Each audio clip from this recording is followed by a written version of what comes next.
Magandang hapon po.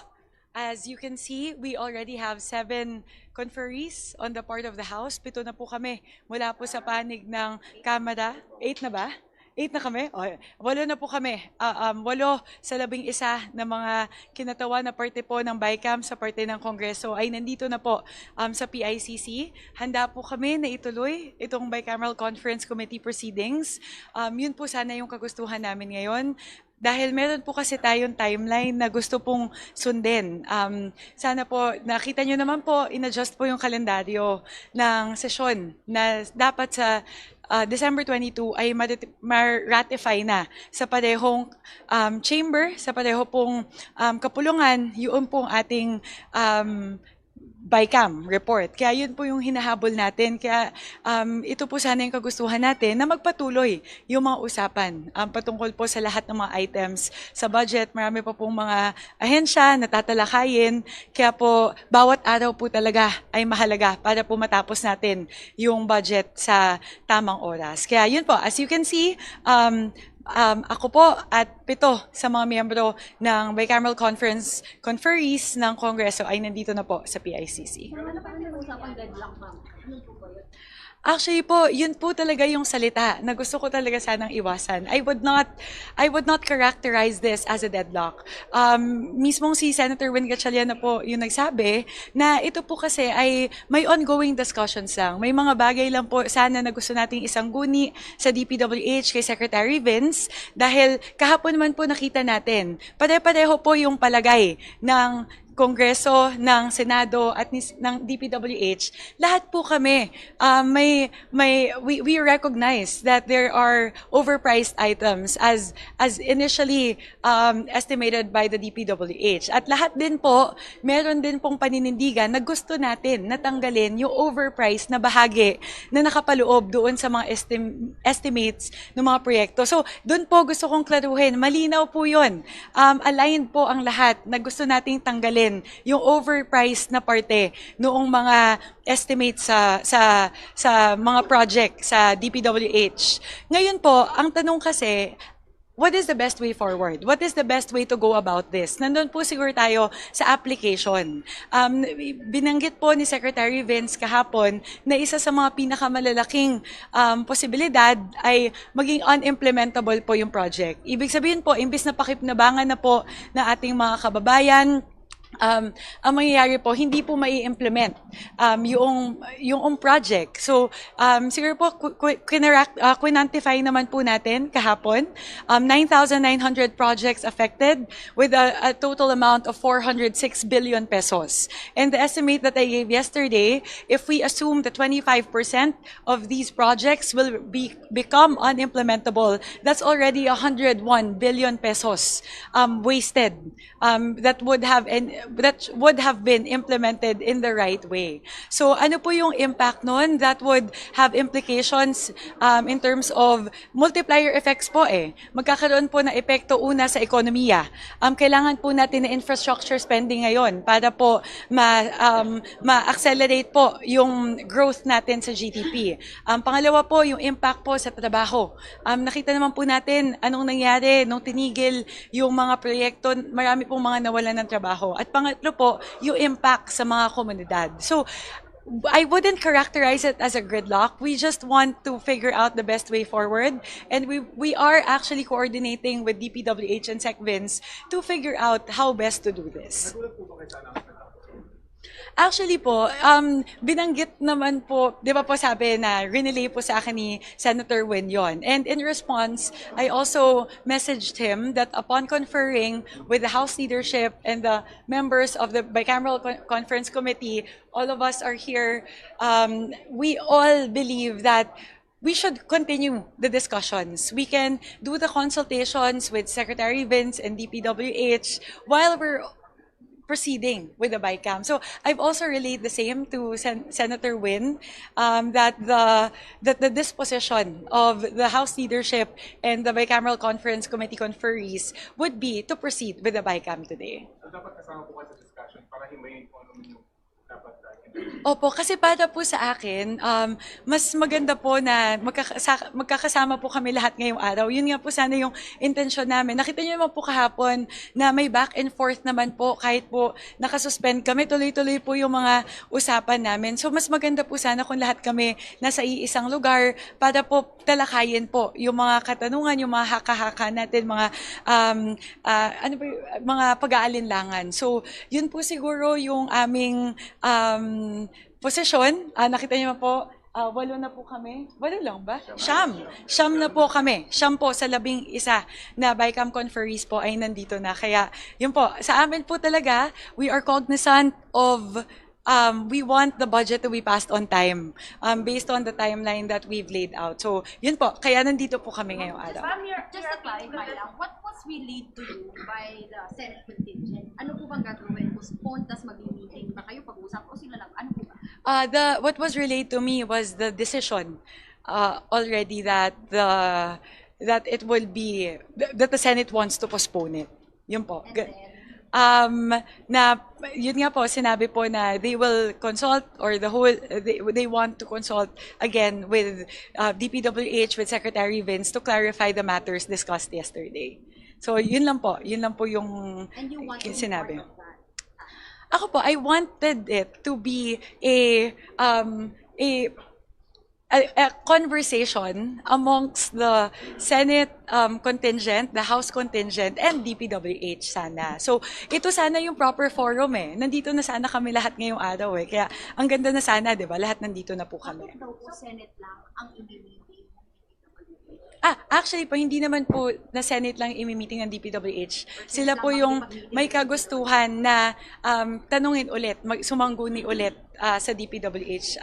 Sa amin po kasi, sa aming parte, na malinaw po eh. Napakaklaro po nung sinabi ni Sec. Vince kahapon. And we were hoping po na we could also have that opportunity to have that discussion with our Senate counterparts.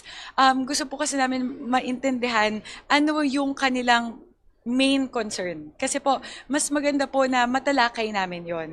How do you feel na hindi po kayo sinasama ng Senado sa pakikipag-usap nila ngayon sa DPWH? Hindi naman po. Kasi actually, si Sec. Vince naman po, na if ever mangyayari siya, yung ganong usapan, pwede naman siya na maging conversation among the three of us, the three parties. Wala naman pong ganon.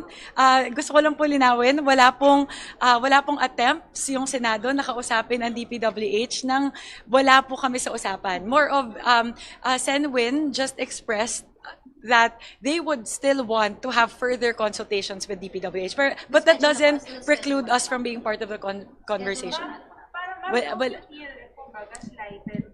Kasi parang, as you have been telling us, parang unilaterally, the Senate decided, ayaw namin mag-BICAM today. Di ba dapat they also talk to you, to their House counterparts first, before making a decision to postpone a BICAM? Kasi BICAM nga is House and Senate. Eh. Opo. So, decision should not be made unilaterally.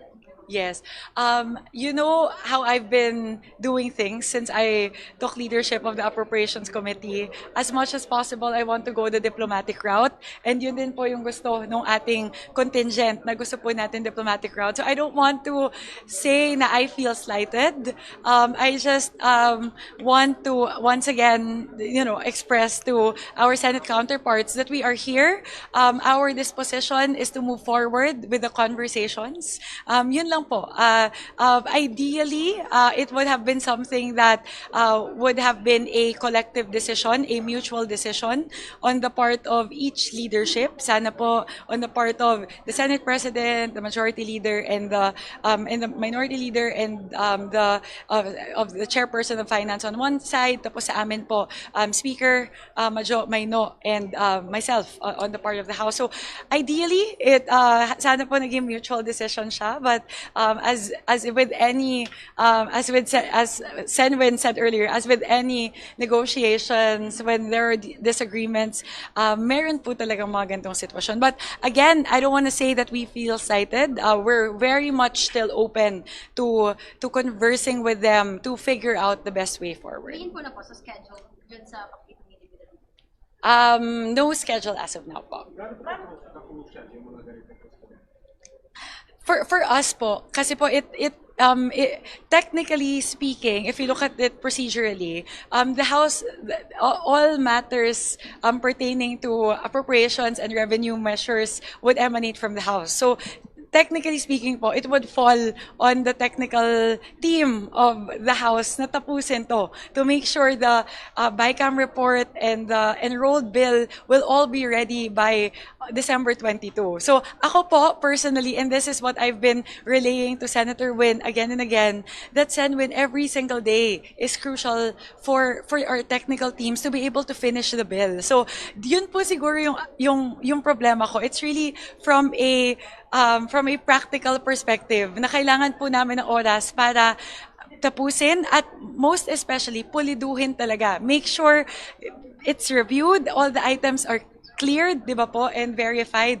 So yun po sana, it's taking time away from the crucial step of finishing and verifying and reviewing the enrolled bill and the BICAM Are you report. still confident na hindi po magkakaroon ng reenacted budget? Yes, I'm still very confident. I always say that as much as possible. We want to make sure we don't have a reenacted budget. So we will work doubly hard between now and December 22, the initial. If need be, we may need to push a little bit, but the goal is for it not to cross into the next calendar year. Ayaw po natin ng reenacted budget. Hopefully, yun naman po yung tinitignan talaga natin. We don't want it to come to that. Hindi nyo lang po sa Senate Aba. to resume as soon as possible. So What is your appeal to your Senate board? yes, my request, and they know this, the disposition of the House contingent is we always want to keep the communication lines open.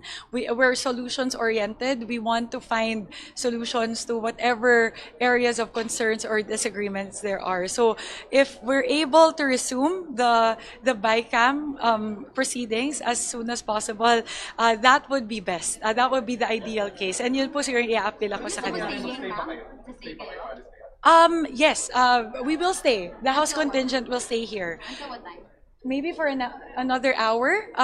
We're hopeful naman po kasi the Senate to PICC. So we'll give them the time. Give them some time to think it over. Thank you to our friends in the media for giving me the opportunity to also air our side.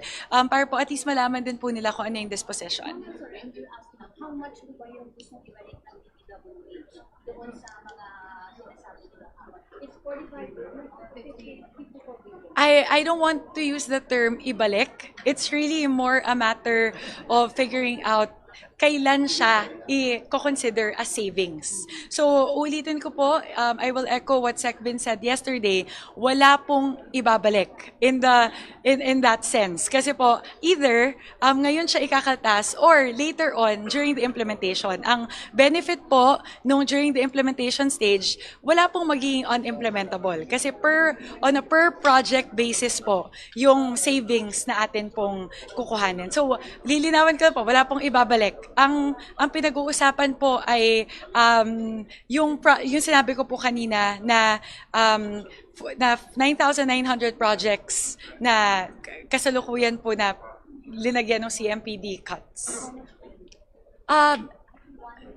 Hindi po. Ano pong how much po? Yung CMPD ma'am na budget na pinapagkailangan, gustong i-reinstate, i-restore? Ma'am, I really don't want to use the term we want to reinstate because more of yung 45 billion in savings, either we realize it as early as now, pero ang medyo danger po doon, maging unimplementable yung projects, or ilalabas siya at the implementation stage at 45 doon po, kapag na-implement na talaga yung project. So, ulitin po namin, wala pong gustong ibalik. Ayaw pong ibalik po ni Sec Bins yung overpriced. More of, paano po yung mode of application. So, yun po. So, wala pa pong conversation patungkol sa doon. Thank you so much po. Thank you po. Thank you very much po.